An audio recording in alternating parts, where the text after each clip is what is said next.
வணக்கம். சர்ச்சையில் அண்ணாமலை பல கோடி ரூபாய் கோவையில் வாங்கிய நிலம் விதிமீறல் என பகிரை கிளப்பும் எதிர்க்கட்சிகள். அண்ணாமலை பேசினால் பரபரப்பு, பேட்டி கொடுத்தால் அனல் வீசம் இருந்த காலம்லாம் மாறி போய் இப்ப அவர் இருக்கிற இடம் தெரியாமல் இருக்கிறார். அதாவது கோவையில் அவர் வாங்கிய பல கோடி ரூபாய் மதிப்பிலான நிலம் மீண்டும் அவரை சுற்றி பெரிய விவாத பொருளா மாறி இருக்கு. அதாவது அப்படி என்ன அந்த சலசலப்பை ஏற்படுத்தியிருக்காரு அப்படின்னா, பாஜகவில் முன்னாள் மாநில தலைவராக இருந்த அண்ணாமலை அவர் கோயம்புத்தூர்ல 80 கோடி ரூபாய் மதிப்பிலான நிலத்தை வாங்கியதுதான் இப்ப சர்ச்சையில இப்போ ஹை டாபிக்காவும் இருக்கு. அதாவது எல்லாத்தையும் விட முக்கியமா கேள்வி கேட்கிற ஒருத்தர் 80 கோடி ரூபாய் நிலத்தை வாங்கிக்கிறதுல என்ன இருக்குது அப்படின்றதுதான் எல்லாரோட யோசனையா இருக்கும். ஆனா அண்ணாமலை விஷயத்துல அப்படி இல்லை. அவர் இதற்கு முன்பு நான் நண்பர்கள் கொடுக்குற பணத்துல தான் காருக்கு டீசல் போட்டிருக்கேன் அப்படிலாம் சொல்லியிருக்காரு.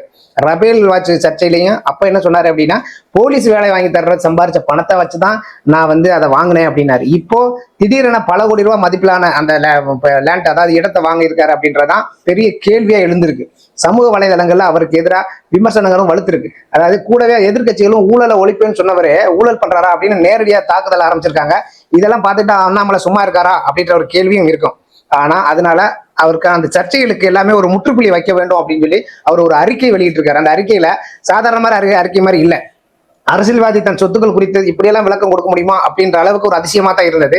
அதனால அண்ணாமலையோட அந்த அறிக்கை எவ்வளவு கவனத்தை பெற்றிருக்கு அப்படின்றத பார்க்கலாம். அரசியல் வேலையை தாண்டி சமுதாயத்துக்கு இயற்கை விவசாயத்துக்கு நல்லது பண்ணிட்டு இருக்கேன். ஆனா சில பேருக்கு இதுல வதந்தியை கிளப்பி விட்டுருக்காங்க. என்னோட ஆர்வம் எங்களுடைய வீத்தா லீட்டர்ஸோடைய அறக்கட்டளை, அதாவது விவசாயத்திற்காக நிறைய விஷயங்களை பண்ணிட்டு இருக்கோம், அது எல்லாருக்குமே தெரியும் அப்படின்றத சொல்லியிருக்காரு. அதே போல அண்ணாமலை ஏற்கனவே கடந்த ஜூலை 12ஆம் தேதி விவசாயத்துக்கு வாங்குறது உண்மைதான், அந்த நிலம் வாங்கினது உண்மைதான் அப்படின்றதையும் ஒத்துக்கொண்டிருக்காரு. நிலம் என்னுடைய மனைவி சேர்த்து வச்ச காசுலையும் நான் கடனா வாங்கினதையும் வச்சுதான் அந்த இடத்த வாங்கியிருக்கேன்.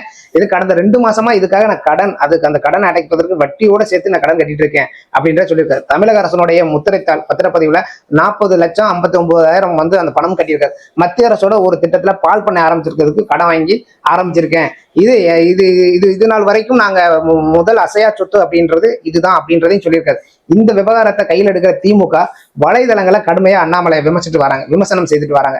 பொதுவா பாத்தீங்கன்னா பத்திரப்பதிவு செய்யும் போது விற்பனை செய்வர்களும் வாங்குறவங்களும் 2 பேருமே நேர்ல செல்ல வேண்டும். ஆனால் அண்ணாமலை பத்திரப்பதிவு செய்யும் போது அவர் அங்க இல்லை. எதிர்கட்சிக்காரங்க இதைதான் ரொம்ப கையில் எடுத்திருக்காங்க. இது ஒரு பவர் ஆஃப் பட்டாணி, அதன் மூலமா மனைவி பதிவு செய்யப்பட்டது விளக்கம் கொடுத்திருக்காரு.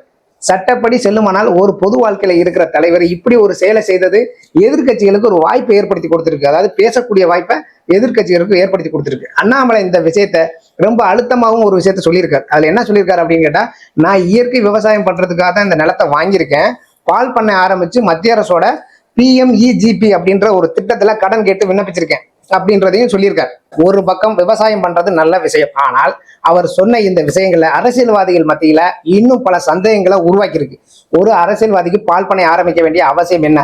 இது உண்மையிலே விவசாயம் செய்வதற்கான திட்டமா, இல்லை இதை மறைமுகமாக வருமானமாக மாத்த போறாரா அப்படின்ற பல கேள்விகளை எழுப்பியிருக்காங்க.